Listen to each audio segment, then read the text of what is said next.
یہ بھی ایک یادگار کیس کی رویداد ہے۔ یہ کیس بڑے ہی دلچسپ انداز میں شروع ہوا۔ بلال شاہ بڑا بنایا ہوا تھانے میں داخل ہوا اور کہنے لگا کہ اسے فوراً 2 سپاہیوں کی ضرورت ہے۔ میں نے اس کا تمایا ہوا چہرہ دیکھ کر پوچھا، شاہ جی کیا ضرورت پڑ گئی نفری کی؟ کہنے لگا، ایک چور عورت کو گرفتار کرنا ہے، پاس ہی کپڑا مارکیٹ میں لیے گھوم رہی ہے۔ میں چندی گڑھ کے اس تھانے میں نیا آیا تھا، کچھ اندازہ نہیں تھا کہ کپڑا مارکیٹ یہاں سے کتنی دور ہے اور وہ واقعی وہاں کپڑا بیچا جاتا ہے یا ہر قسم کی خرید و فروخت ہوتی ہے۔ بلال شاہ بعض اوقات بڑا جذباتی کام کر جاتا تھا، جس کی وجہ سے اس کے ساتھ ساتھ مجھے بھی شرمندگی ہوتی تھی۔ میں نے تسلی کے لیے پوچھا، آخر بات کیا ہے بلال شاہ؟ کسی سے جھگڑا وغیرہ تو نہیں ہو گیا؟ وہ غرا کر بولا، میں آپ کو مجرم پکڑوا رہا ہوں اور آپ میری نیت پر شک کر رہے ہیں۔ بہت افسوس کی بات ہے۔ شاید وہ کچھ اور بھی کہتا، لیکن میں نے فوراً 2 سپاہیوں کو اس کے ساتھ روانہ کر دیا۔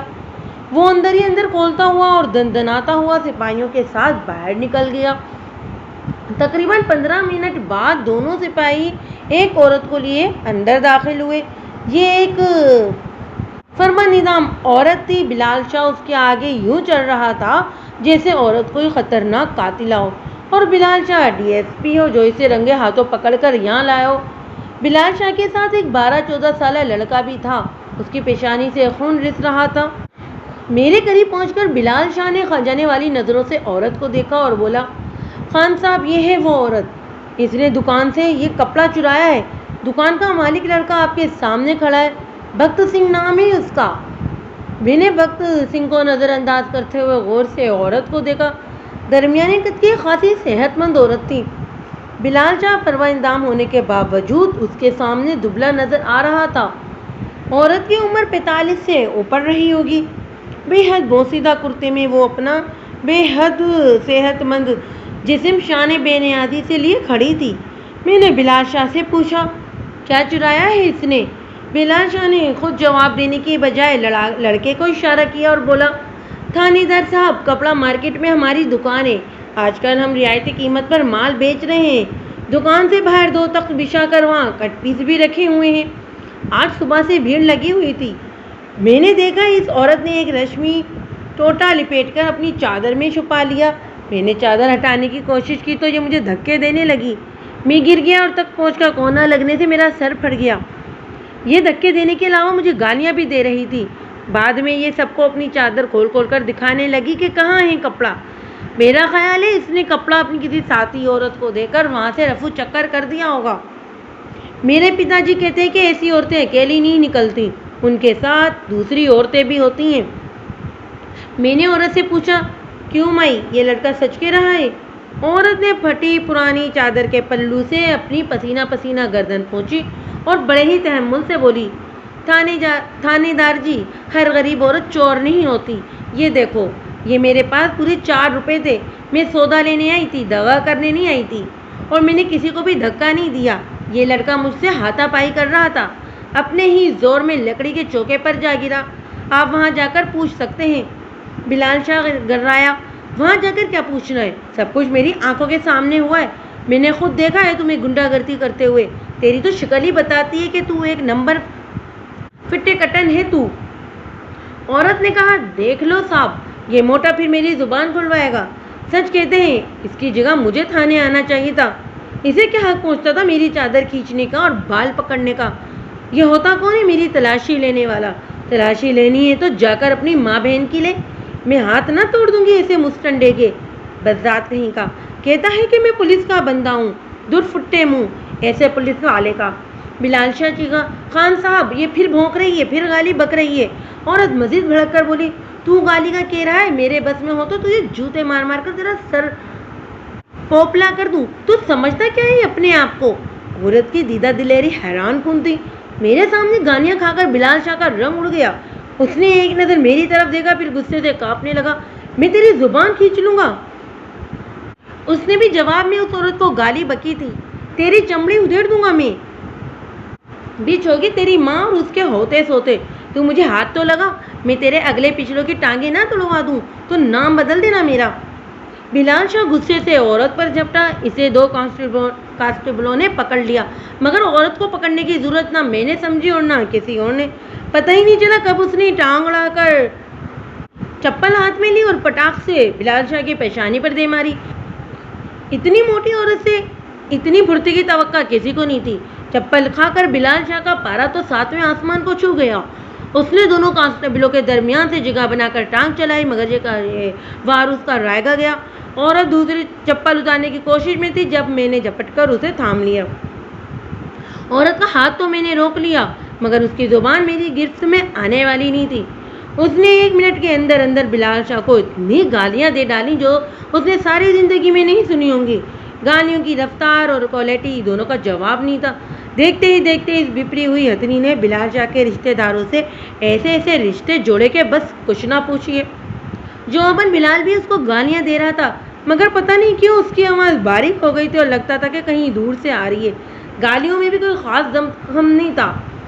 آخر میں نے عورت کو ڈانٹ کر چپ کرایا اور کانسٹیبل بھی موقع کی نزاکت کو دیکھتے ہوئے بلال شاہ کو گھسیٹ کر دوسرے کمرے میں لے گئے۔ عورت چلا رہی تھی اور اس کو گالیاں دے رہی تھی۔ سمجھتا کیا ہے یہ عورت کمزور ہوتی ہے؟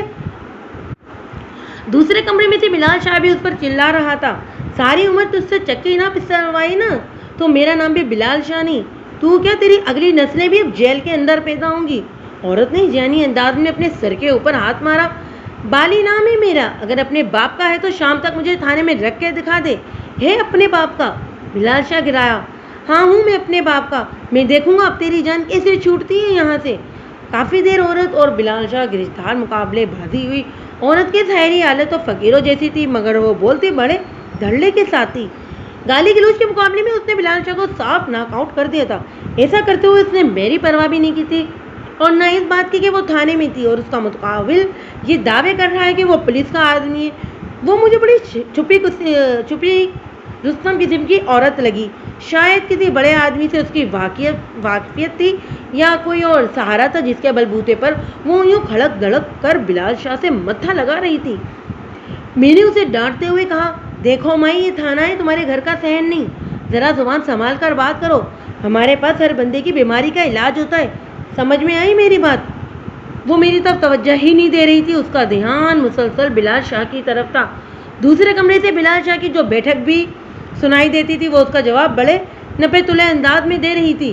کچھ دیر بعد یہ مکالمہ بازی ٹھنڈی پڑی تو میں نے دوسرے کمرے میں بلال شاہ کے پاس آیا۔ مجھے دیکھتے ہی وہ بولا، خان صاحب پرچہ کاٹو اس خبیث عورت کے خلاف، یہ چوری ہے، ڈکیتی ہے، اس نے زخمی کیا ہے دکاندار کو، مجھے یقین ہے اس گنڈی کے پاس کوئی ہتھیار بھی ہوگا، مجھے تو یہ کوئی خطرناک گروہ لگتا ہے۔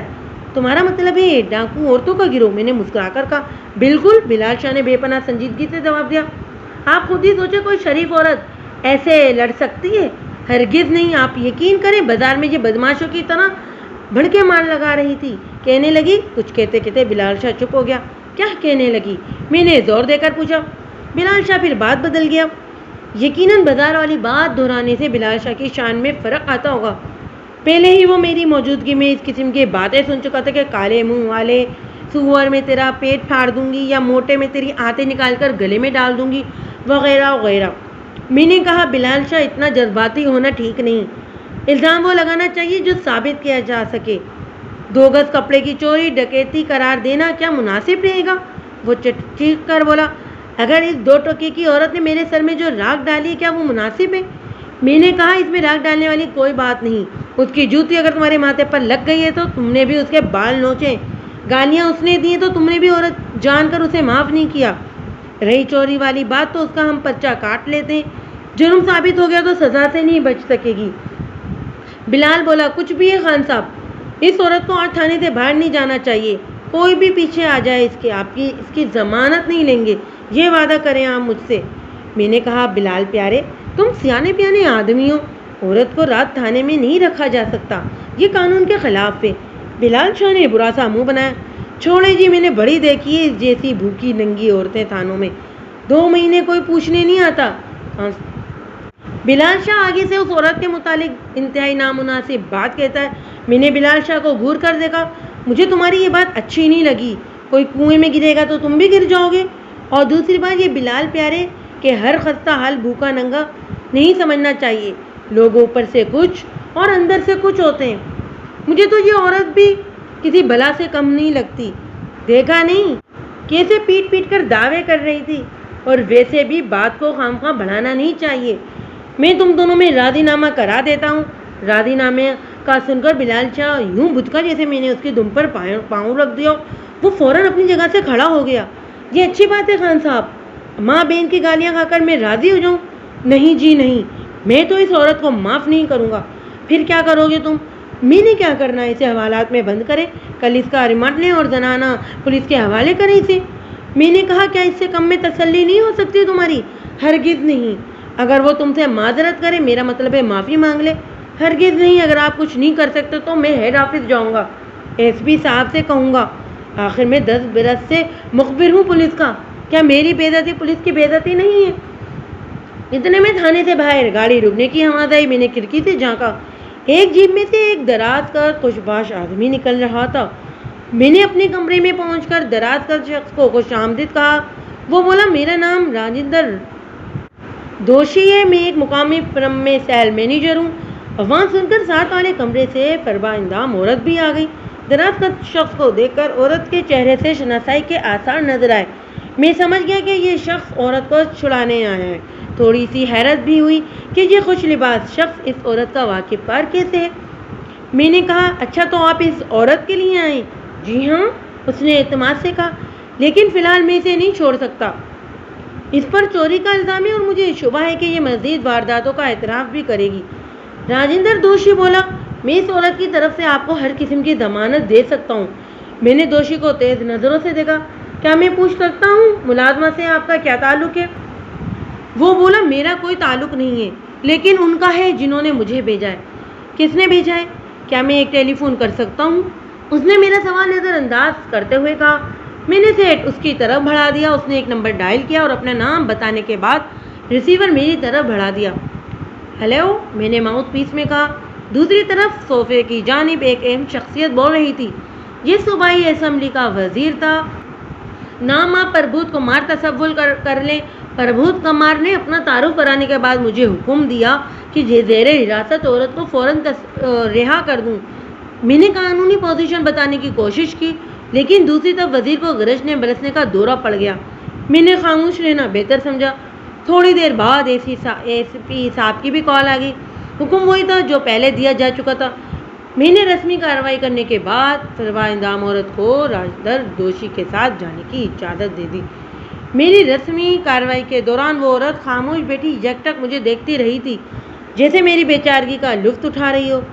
جاتے وقت اس نے حسب عادت گردن اور چہرے سے پسینہ پہنچا اور خطرناک لہجے میں بولی, کہاں ہے وہ تمہارا بلو نگڑا؟ میں نے مسکرا کر کہا, اب کیا کہنا ہے اسے؟ وہ بدستور لہجے میں بولی, بس محبت سی ہو گئی ہے اس سے. اس کی باتوں سے عداوت کی بو آ رہی تھی. میں نے ہنسی ہنسی میں بات ٹال دی اور اسے واپس بھیج دیا. تیسرے روز مجھے اطلاع ملی کہ بلال شاہ کو مشرقی تھانے والے پکڑ کے لے گئے اور انہوں نے اسے خوب پھیٹی لگائی ہے. میں بھاگم بھاگ مشرقی تھانے پہنچا, لیکن میرے پہنچنے سے پہلے ہی بلال شاہ رہا ہو کر گھر جا چکا تھا. تھانے والوں سے پتہ چلا کہ بلال شاہ کو پکڑنے اور مارنے کا کام CIA والوں نے کیا ہے. انہوں نے کل رات اسے گرد مندر کے چوک سے مشتبہ حالت میں گھومتے پکڑا تھا. گرو مندر چوک کا نام سنتے ہی میں ساری بات سمجھ گیا. بلال شاہ سونے سے پہلے ایک سیر گرما گرم دودھ ضرور پیتا تھا. اکثر سائیگا بدلنے کے لیے اس میں جلیبیاں وغیرہ بھی ملا لی جاتی تھی. یہ عیاشی گھر میں تو ہو نہیں سکتی تھی. ایک بیوی اور 10 بچوں کو دودھ جلیبیاں کھلا کھلا کر اپنا راستہ صاف کرنا آسان کام نہیں تھا. لہذا رات کا یہ آخری ناشتہ بلال شاہ دودھ دہی کی دکان پر بیٹھ کر کیا کرتا تھا. یہ عادت اب اس کی پختہ ہو چکی تھی. وہ جس جگہ بھی ہوتا رات کے ناشتے کے لیے دودھ ہی کی دکان ڈھونڈ لیتا تھا. چندی گڑھ میں یہ دکان بلال شاہ کے گھر سے کافی دور تھی, یعنی تقریباً 1 میل دور, گرد مندر چوک میں. کل رات وہ گرو مندر چوک میں گیا تھا. دودھ جلیبی کھانے سے پہلے یا بعد میں CIA والوں کے ہتھے چڑھ گیا تھا. اطلاع ملتے ہی میں یہ جان گیا تھا کہ یہ گرفتاری پرسوں والے واقعے کی ایک کڑی ہے. میں واپس آنے میں آیا تو بلال شاہ برآمدے میں موجود تھا. اس کی ایک آنکھ بہت بری طرح سوجی ہوئی تھی اور کرسی پر بیٹھنے کے انداز میں سے پتہ چلتا تھا کہ پھیٹی بھی خوب لگی ہے اس کی. ایک کانسٹیبل اس کا کندھا دبا رہا تھا تو ایک حوالدار پاس بیٹھا تسلی و تشکی کی باتیں کر رہا تھا. مجھے دیکھتے ہی بلال شاہ کا چہرہ تمتمایا. دیکھ لیں خان صاحب, آپ کی خاطر کیا کچھ سہنا پڑ رہا ہے؟ بس جیل جا کر پتھر ڈھونڈنے کی کسر رہ گئی ہے۔ میرا تو خیال ہے کہ اب جیل کی بھی سیر کروا ہی دیں، کچھ تو انعام ملنا چاہیے نا ہماری خدمت گزاری کا۔ ڈاکو اور قاتلوں کی مخبری کی ہے، اپنی جان خطرے میں ڈالی ہے، در بدر کی خاک شانی، اب 10-12 سال کی جیل بھی نہ ملے تو کیا فائدہ ہے ساری بھاگ دوڑ کا۔ طنز کے تیر چلانے بلال شاہ کو بڑے خوب آتے تھے اور وہ اکثر چلاتا بھی رہتا تھا۔ میں نے کانسٹیبل حوالدار کو باہر بھیج دیا اور اس کے پاس آ بیٹھا۔ میں نے کہا، بلال شاہ، تمہیں کہا تھا نا کہ یہ عورت مجھے زبردست شے لگتی ہے، تم نے میری بات نہ مانی اور کام کا پھڈا ڈال دیا۔ وقت وقت کی بات ہوتی ہے، عزت ہو سکتا ہے وہ تم سے معافی بھی مانگ لیتی، مگر تمہارا دماغ تو عرش پر پہنچا ہوا تھا۔ بلال شاہ نے منہ بنایا، آپ مجھ سے ہمدردی جتانے آئے یا میرے زخموں پر نمک چھڑکنے؟ اگر آپ میری مدد نہیں کر سکتے تو پھر خاموش رہیں، میں خود ہی نبٹ لوں گا اس گنڈی سے، اب وہ رہے گی یا میں۔ لعنت ہے ایسی زندگی پر کہ ایک آدمی ایک عورت سے مات کھا جائے۔ بلال شاہ کا غصہ عروج پر تھا، ایسی حالت میں اس کی عقل گھاس چرنے چلی جاتی تھی۔ میں نے عام سے لہجے میں کہا، ٹھیک ہے بھائی، جو دل کرتا ہے کرو، میرے لائق کوئی خدمت ہو تو بتا دینا۔ ویسے ایک بات ذہن میں رکھنا، بری عورت اگر نڈر بھی ہو تو اس سے برا کوئی نہیں ہوتا۔ او چھوڑو جی، آپ تو ہمیشہ ہی ایسی باتیں کرتے ہیں، کسی کا بھی قصور ہو آپ کو تو بس میں ہی قصوروار نظر آتا ہوں۔ میں نے کہا، دیکھو بلال شاہ، حق بات حق ہوتی ہے، تم نے بھی زیادتی کی ہے۔ حوالدار کریم دین نے مجھے سب بتا دیا ہے، تم نے پہلے عورت کی چادر کھینچی، پھر اسے بالوں سے گھسیٹا اور لنگڑائی دے کر نیچے گرا دیا۔ لوگ تمہیں روک نہ لیتے تو تم شاید اس کے اوپر ہی سوار ہو جاتے۔ ٹھیک ہے تم پولیس کے لیے کام کرتے ہو، لیکن پولیس بے لگام گھوڑا نہیں ہے، کچھ قانونی قاعدے ہیں جن کے اندر رہ کر ہمیں کام کرنا پڑتا ہے۔ مجھے پتا ہے جی سارے قانون و قاعدوں کا۔ بلال شاہ نے بڑی بیزاری سے سر جھٹکا۔ اس وقت قانون قاعدے کہاں تھے جب وہ لڑکے کو مار پڑی تھی اور میری ماں بہن ایک کر رہی تھی وہ عورت۔ دوسرے لفظوں میں بلال شاہ تسلیم کر رہا تھا کہ اس نے عورت کو باقاعدہ نیچے گرا کر اس سے دنگل لڑنے کی کوشش کی تھی۔ اس وقت وہ بہت غصے میں تھا، لہذا میں نے خاموش رہنا ہی مناسب سمجھا۔ میرا ارادہ تھا کہ اگلے روز اس عورت کا حدود و اربا دریافت کر کے بلال شاہ سے اس کا راضی نامہ کرا دوں گا، مگر اگلے روز علی صبح ایک اور مصیبت گلے پڑ گئی۔ یہ مصیبت انگریز ایس پی والٹر نیل کی صورت میں تھی۔ ایس پی والٹر ایک سخت مزاج اور اصول پسند افسر تھا، اس میں کئی باتیں بہت خاص تھیں اور ان میں سے ایک خاص بات یہ بھی تھی کہ وہ سادہ لباس میں اچانک تھانوں کا دورہ کیا کرتا تھا۔ وہ بلائے نہ کہانی کی طرح تھانے میں نازل ہوتا تھا اور پورے دن کے لیے جم کر بیٹھ جاتا تھا۔ بعض اوقات تھانے کے نچلے عملے کو بھی پتہ نہیں چلتا تھا کہ اندر والٹر صاحب آئے بیٹھے ہیں۔ اس روز بھی یہی ہوا، علی صبح ایس پی آیا اور میرا کمرہ سنبھال کر بیٹھ گیا۔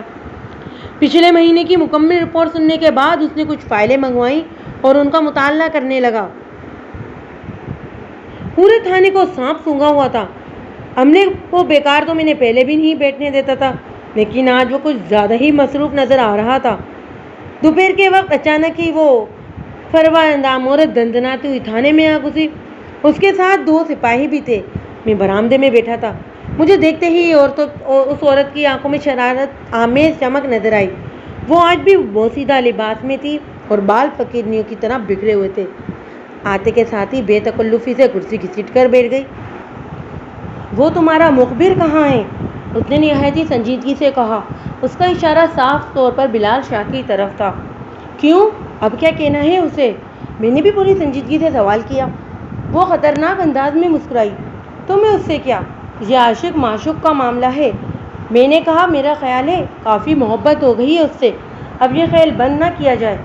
وہ میرے لہجے کا اثر لیے بغیر بولی، ہم سائے لوگ ہیں، جس سے لو لگاتے ہیں ان سے پکی لگاتے ہیں۔ میں نے پوچھا، اب کیا خطا ہوئی ہے اس سے؟ وہ بولی، کوئی تازہ خطا تو نہیں ہوئی، وہی اس روز والی باتیں۔ تمہارے مخبر نے مجھ سے ہاتھا پائی کی تھی، اس ہاتھا پائی سے میرے گلے سے ایک تسبیح ٹوٹ گئی ہے۔ اس دن تو مجھے پتہ ہی نہیں چلا، آج پتہ چلا ہے تو تمہارے پاس آ گئی ہوں۔ کس لیے آ گئی ہو؟ میرا خیال ہے وہ تسبیح تمہارے مخبر کے پاس ہے۔ میں نے کہا، دیکھو بی بی، فضول باتوں کے لیے میرے پاس وقت نہیں ہے، اور اس کے علاوہ تم اپنے لہجے کو ذرا قابو میں رکھو۔ نام بگاڑ کر لینا کوئی شریفانہ کام نہیں۔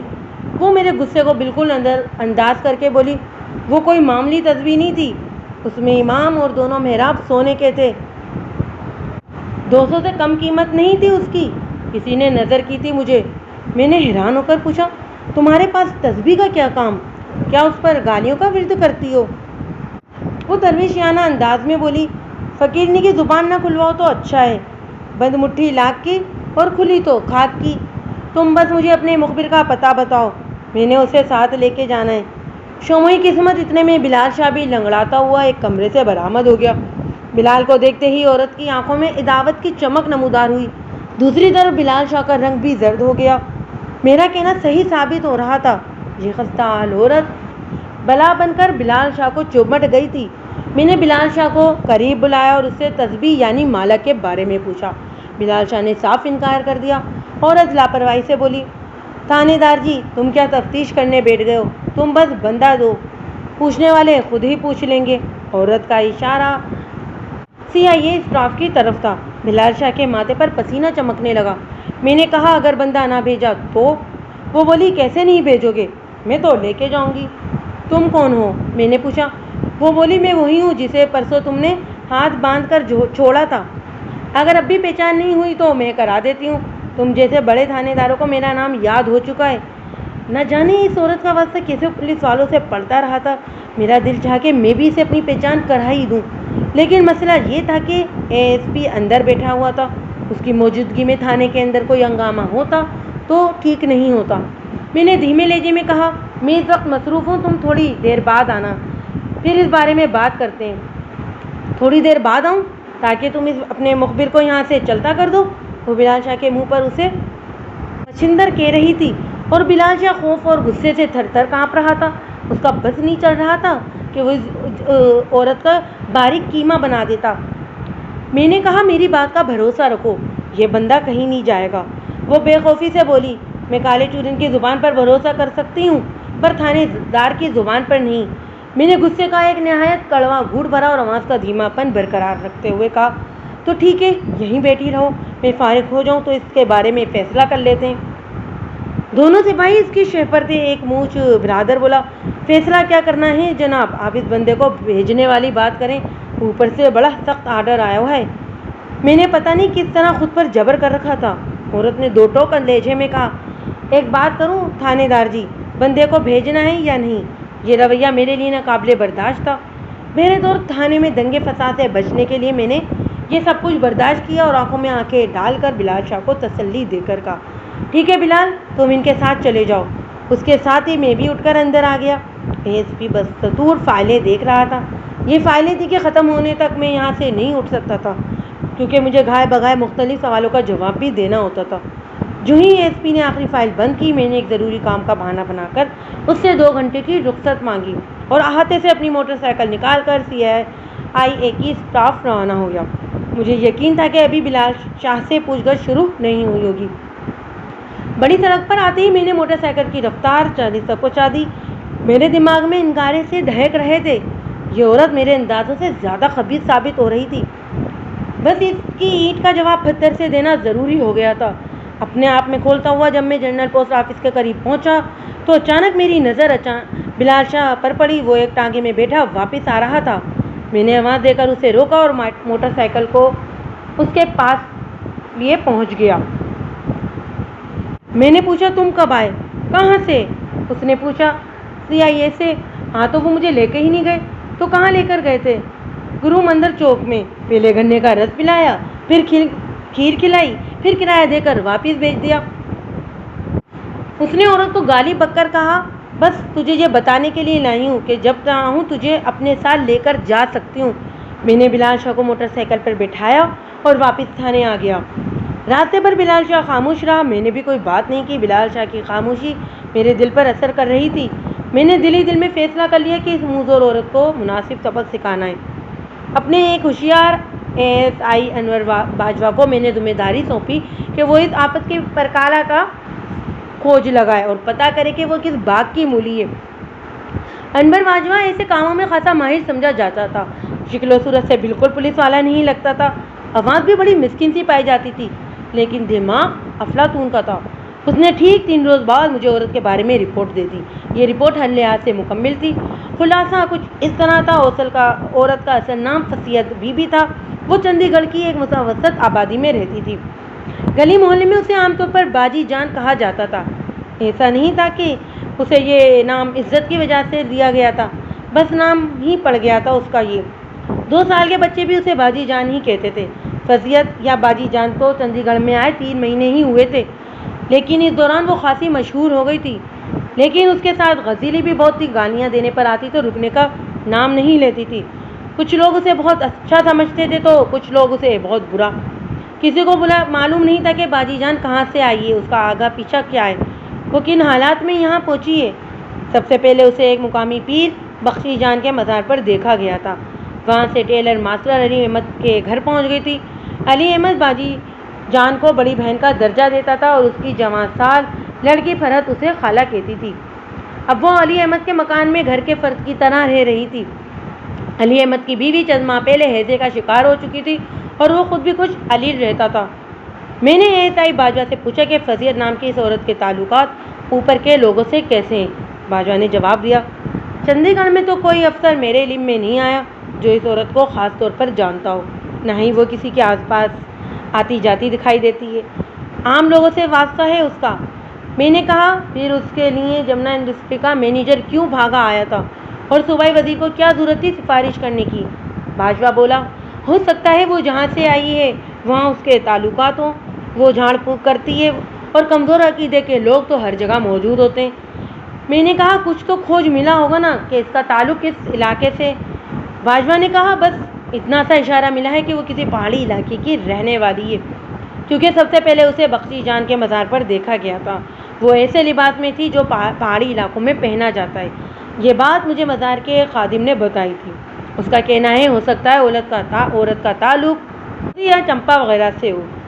باجوہ کی یہ بات میرے دل کو لگی۔ فصیحت کے لب و لہجے میں ہلکا سا پہاڑی پن پایا جاتا تھا۔ اس کی صحت بھی یعنی پہاڑوں کی طرح دیکھنے کے لائق تھی۔ سب سے بڑی بات یہ تھی کہ جس صوبائی وزیر کا فون آیا تھا اس کا تعلق بھی دلزوری کے علاقے سے تھا۔ باجوہ کی حاصل کی ہوئی معلومات کے مطابق فصیحت نامی یہ عورت مزید پراسرار ہو گئی تھی۔ میں نے دل میں تہیہ کر لیا تھا کہ جیسے بھی ہو اس عورت کا پتہ معلوم کرنا بہت ضروری ہے۔ اس روز شام کے وقت ایسا واقعہ رونما ہوا جس کے سبب فصیحت بی باجی جان سے ہمارا تعلق اور مضبوط ہو گیا، اور وہ ایک نیم گرم شام تھی۔ میں تھانے کے برآمدے میں ٹیبل فین لگائے بیٹھا تھا۔ بلال شاہ اپنے بیمار کان میں دوائی ڈال کر پچھلے کمرے میں سویا ہوا تھا۔ اس کے کھراٹے پورے تھانے میں گونج رہے تھے، یوں لگتا تھا جیسے کوئی شیر دھاڑ رہا ہو۔ اچانک تھانے کے دروازے پر گوشت کا پہاڑ نمودار ہوا۔ میرا خیال ہے آپ سمجھ گئے ہوں گے میں فصیحت کا ذکر کر رہا ہوں۔ وہ چاقو چوبند ہتھنی کی طرح تھل تھل کرتی میرے پاس آئی اور بڑے اعتماد سے کرسی گھسیٹ کر بیٹھ گئی۔ سنتری میرے قریب کھڑا تھا۔ فصیحت نے ہاتھ کے اشارے سے سنتری کو حکم دیا کہ وہ باہر جائے۔ سنتری نے ایک سوالیہ نگاہ مجھ پر ڈالی اور پھر باہر چلا گیا۔ فصیحت نے حسب عادت اپنے سرخ و سفید چہرے کا بوسیدہ چار سے پسینہ پہنچا اور بولی، تھانے دار جی تمہیں ایک کام کرنا ہے۔ جی فرمائیے، میں نے کہا۔ میرے طنزیہ انداز پر ایک لمحے کے لیے اس کی تیوری چڑھ گئی، لیکن پھر اس نے اپنے اوپر قابو پایا اور تہمکانہ لہجے میں بولی، ابھی تھوڑی دیر بعد 2 عورتیں تمہارے پاس آئیں گی، ایک میری عمر کی ہوگی، دوسری لڑکی نے سفید کاٹن کا برقع اوڑھ رکھا ہوگا۔ لڑکی تم سے شکایت کرے گی کہ باسط نامی ایک نوجوان نے اسے حفظ بیجا میں رکھا ہے اور زیادتی کی ہے۔ باسط نامی یہ لڑکا ایشور کالونی کا رہنے والا ہے۔ اس کا ایڈریس تمہیں لڑکی اور اس کی ماں بتا دیں گی۔ تم سپاہی کو بھیج کر لڑکے کو تھانے میں بلا لینا۔ میں چاہتی ہوں کہ تم لڑکے کو اتنا ڈرا دھمکا دو کہ پھر ایسی حرکت کا خیال بھی اس کے دل میں نہ آئے۔ اگر ضرورت سمجھو تو اسے ہلکی پھلکی مار بھی لگا دو، لیکن اس معاملے کی رپورٹ درج نہیں ہونی چاہیے۔ کل اسی وقت میں آؤں گی، میری ضمانت پر لڑکے کو چھوڑ دینا۔ لڑکی اور اس کی ماں کا معاملہ بھی میں خود ہی سنبھال لوں گی۔ میں سناٹے کی کیفیت میں بیٹھا فصیحت کی بکواس سن رہا تھا۔ 14-15 سالہ سروس کا یہ پہلا تجربہ تھا کہ کوئی مجھ سے اس لہجے میں بات کر رہا تھا اور ایسی بے باکی سے مجھے بدنیازی کا سبق پڑھا رہا تھا۔ در حقیقت یہ بڑی دلچسپ صورتحال تھی۔ جیسا کہ میں نے بتایا کہ میں اس تھانے میں نیا آیا تھا، بیشتر لوگوں کو تو معلوم ہی نہیں تھا کہ میں کس مزاج کا آدمی ہوں، خاص طور پر باجی جان کو۔ ان کو تو میرے بارے میں زبردست قسم کی خوش فہمی ہو چکی تھی۔ اپنے خیر میں اس نے مجھے پوری طرح نیچے لگا لیا تھا۔ وہ نہ صرف میرے بندے کو پھیٹی لگوا چکی تھی بلکہ 5-6 روز پہلے اسے میرے تھانے سے زبردستی اپنے ساتھ لے کر جا چکی تھی۔ یہ آخری کارروائی اس کے نزدیک کسی بڑے کارنامے سے کم نہیں تھی۔ اسے نہیں معلوم تھا کہ وہ یہ کارنامہ کیوں کر انجام دے سکی ہے۔ اگر اس روز اندر کمرے میں بیٹھا ایس پی نہ ہوتا تو مجھے اس کی خاطرداری منظور نہ ہوتی تو 5 منٹ کے اندر اندر باجی جان کے غبارے سے ہوا نکل جاتی۔ بلال شاہ کو لے جانا تو دور کی بات، وہ خود بھی زنانہ پولیس کے ہاتھوں اپنی چمڑی نہ بچا سکتی۔ بہرحال اب وہ پوری طرح اکڑی ہوئی تھی اور مجھ سے یوں گفتگو کر رہی تھی جیسے وہ تھانے دار ہے اور میں ایک ادنا سا سپاہی کی حیثیت سے اس سے بات کر رہا ہوں۔ اس موقع پر میں اپنی تھانے داری دکھاتا تو مجھ سے بڑا بے وقوف کوئی نہ ہوتا۔ جدانہ پھینکنے کا وقت تھا، کیونکہ شکار جو خود کو شکاری سمجھ رہا تھا خود بخود جال کی طرف آ رہا تھا۔ عقل مندی کا تقاضا یہ تھا کہ وہ جس رستے پر مجھے لگا رہی ہے میں خاموشی سے لگ جاؤں۔ لڑکے لڑکی کا معاملہ یقیناً پراسرار تھا اور ممکن تھا کہ اس معاملے کی وجہ سے باجی جان کے متعلق بھی کوئی اہم انکشاف سامنے آ جائے۔ میں نے پہلے تو ذرا سا پیش و کش سے کام لیا، پھر باجی جان کی خواہش کے آگے سر تسلیم کر دیا۔ وہ مجھے پوری بات سمجھانے کے بعد جس طرح آئی تھی اسی طرح اچانک واپس چلی گئی۔ اسے گئے 10 منٹ ہی ہوئے تھے کہ 2 عورتیں اندر داخل ہوئیں۔ ان میں ایک نے چادر لے رکھی تھی اور دوسری برقع پوش تھی۔ برقع پوش چال ڈھال سے نوجوان لڑکی لگتی تھی۔ دونوں عورتیں تیزی سے اندر داخل ہوئی تھیں۔ چادر پوش عورت نے کہا، انسپکٹر صاحب میں آپ سے اکیلے میں بات کرنا چاہتی ہوں۔ میں نے پاس کھڑے دونوں کانسٹیبلوں کو باہر بھیج دیا اور دروازہ بند کر دیا۔ دروازہ بند ہوتے ہی لڑکی نے نقاب الٹ دیا۔ وہ ایک خوبصورت چہرہ تھا لیکن اس کی پہلی جھلک نہیں مجھے سمجھا دیا کہ لڑکی کسی شریف گھرانے سے نہیں۔ یہی بات ادھیڑ عمر عورت کے بارے میں بھی کہی جا سکتی تھی۔ عورت اور لڑکی دونوں غصے میں بھری نظر آتی تھیں۔ عورت نے لرزہ خیز آواز میں کہا، انسپکٹر صاحب آج میری لڑکی کے ساتھ جو کچھ ہوا ہے اس کے بعد میں خودکشی کر لیتی تو بہتر تھا۔ یہ دیکھیے اس درندے نے کیا حل کیا ہے میری معصوم بچی کا۔ ایک جھٹکے سے اس نے اس لڑکی کا بالائی برقع اتار پھینکا۔ لڑکی کا گلا ادھڑا ہوا تھا، گردن پر خراشیں تھیں۔ عورت کڑک کر بولی، ہم ناچنے گانے والے ضرور ہیں لیکن پیشہ ور نہیں۔ ہماری شرافت کی گواہی پورا شہر دے سکتا ہے۔ اگر کوئی میری لڑکیوں میں برائی ثابت کر دے تو میں اپنے ہاتھوں سے اپنا سر کاٹ لوں۔ اس خبیث نے میری ناسمجھ بچی کو ورغلایا اور آج اس کا یہ حال کیا کہ وہ اپنے قدموں پر چل کر تھانے بھی نہیں آ سکتی۔ ہمارے ساتھ تو جو ہونا تھا ہو چکا، اب میں اس بدماش کو پھانسی کے تختے پر چڑھا کر چھوڑوں گی۔ میں نے کہا، بی بی یوں واویلا کرنے سے کوئی فائدہ نہیں، مجھے اچھے طریقے سے ساری بات بتاؤ کہ میں سمجھ سکوں کون ہے وہ شخص اور کہاں رہتا ہے۔ عورت نے کہا، اس کا نام باسط علی ہے، یہاں قریبی ایشور کالونی میں رہتا ہے، بازار حسن میں آتا جاتا رہتا ہے، 2-3 ماہ سے ہمارے چوبارے میں بھی آ رہا ہے۔ اور میری 50 بچیاں رام مندر پر پھول چڑھانے گئی تھیں، صرف کرن گھر میں تھی۔ اس خبیث کو معلوم تھا کہ ہر دوسرے مہینے شکروار رام مندر پر پھول چڑھانے جاتے ہیں۔ وہ موقع تاڑ کر میرے گھر گھس آیا۔ گھر میں ایک بوڑھی اماں کے سوا اور کوئی نہیں تھا۔ کرن بالائی کمرے میں سو رہی تھی۔ وہ شراب کے نشے میں دھت اس پر جا پڑا اور اس کے ساتھ غلط کاری کرنے لگا۔ میری بچی نے دہائی مچائی تو اماں زادے نے اس کے منہ میں کپڑا ٹھوس دیا اور اندر سے دروازہ بند کر دیا۔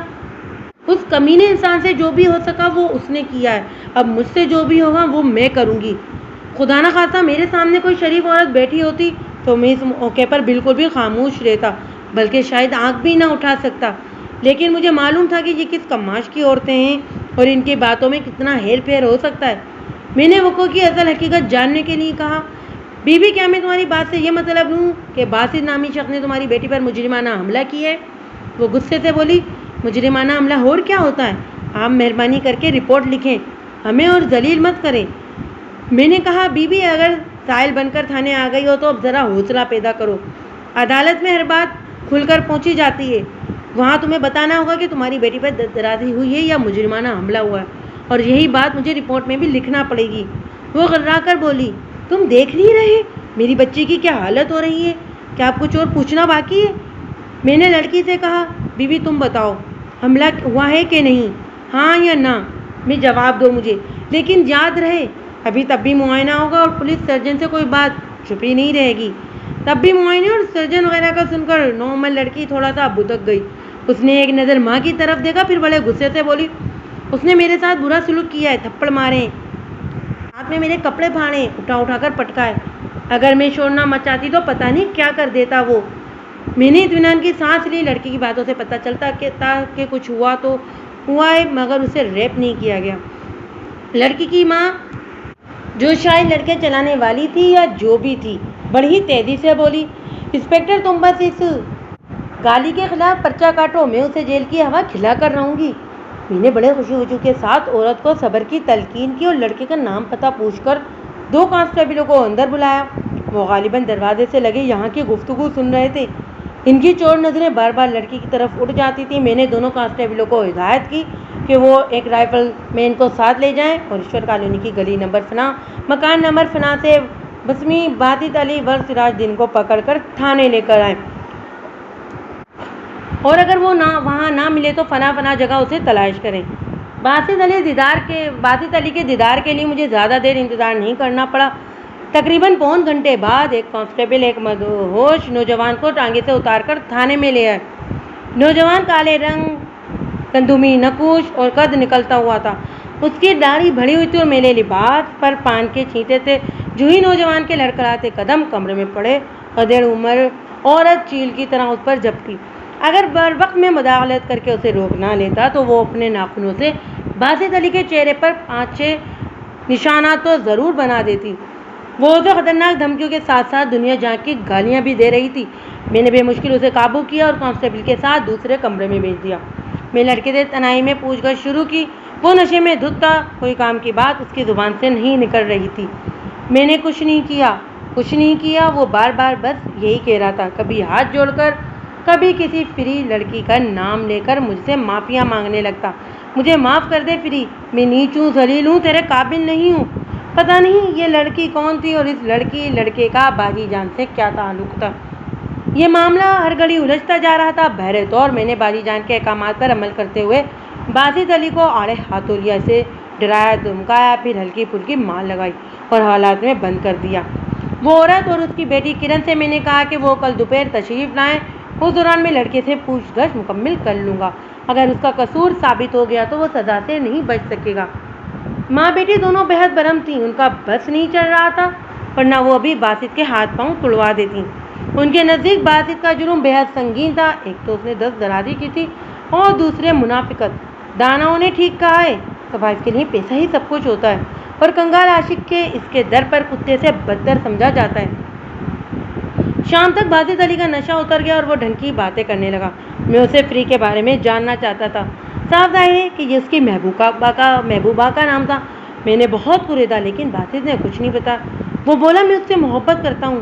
اس کے متعلق کچھ بتانا میرے لیے مرنے کے مطابق ہے. وہ زندگی سے اکتایا ہوا نظر آتا تھا. آنکھوں میں ویرانی رچی تھی جس سے ظاہر ہوتا تھا کہ اس کے دل پر گہری چوٹ ہے.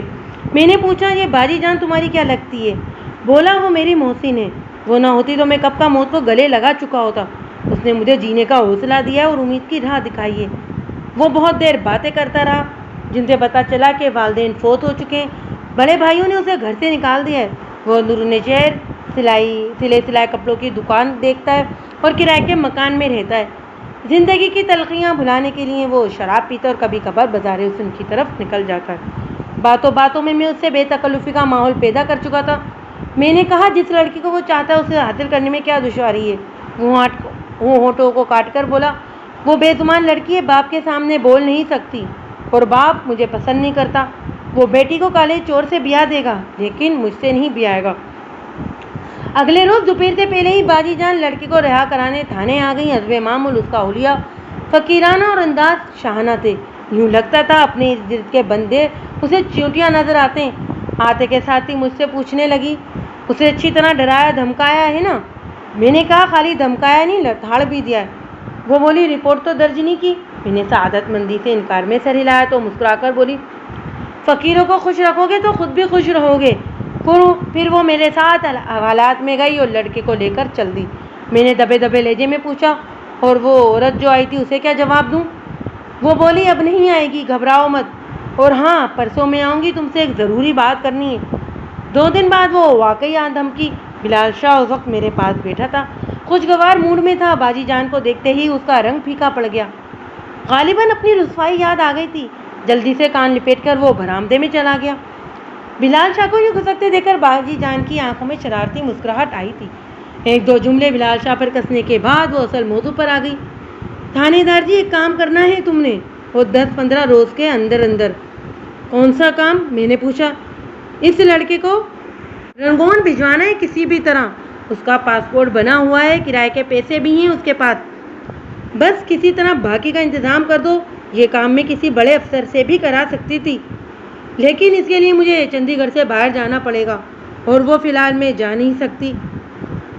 میں نے کہا ہے میرا خیال ہے تم باسط علی کی بات کر رہی ہو، لیکن وہ وہاں جا کر کیا کرے گا؟ کہنے لگی کچھ بھی کر لے گا، اور کچھ نہیں تو کسی ہوٹل میں بیڑا لگ جائے گا، ان بدماشوں سے تو بچے گا جو یہاں کر رہا ہے، چند ماہ اور یہاں رہ گیا تو قبرستان پہنچ جائے گا۔ میں نے پوچھا وہ جانے پر راضی ہو گیا ہے؟ ہاں، اس نے گھڑے جیسا سر اوپر نیچے ہلایا۔ میں نے کہا میرا خیال ہے پولیس سے کافی ڈرایا ہے تم نے اسے، ورنہ وہ یہاں سے جانے والا نہیں تھا۔ وہ بولی یہ اندازہ تم نے کیسے لگایا؟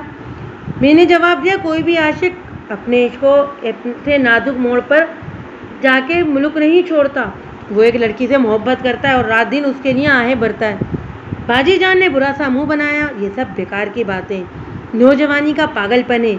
باجی جان کے جملے سے مجھے دو باتوں کا پتہ چلا، ایک تو یہ کہ وہ باسط علی کے عشق سے بے خبر نہیں، دوسرے یہ کہ وہ اس معاملے کو اچھا نہیں سمجھتی۔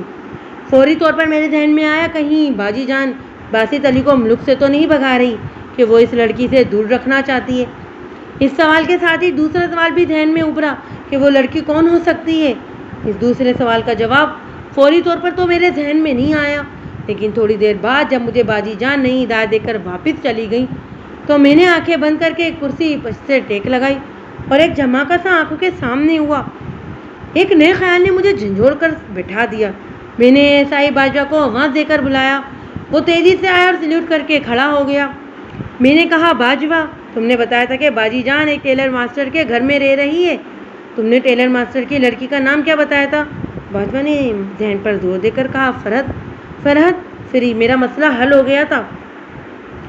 مجھے افسوس ہوا کہ یہ سامنے کی بات پہلے میرے ذہن میں کیوں نہیں آئی۔